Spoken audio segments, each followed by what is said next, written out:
how I pray that God will give wisdom to every mother who is in this country, because our children have come of age and they are asking to be heard.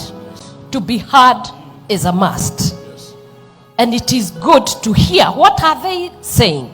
And I believe even in this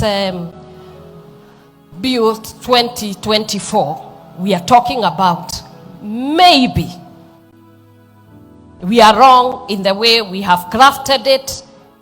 And we need our children, maybe they have the solution. Can we put it to them?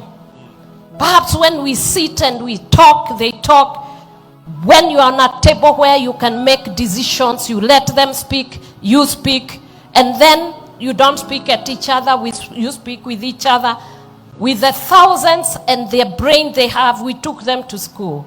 I believe we can come to a place where we agree, we can disagree, but we will come up with better solutions because our children have come to age. Let's pray.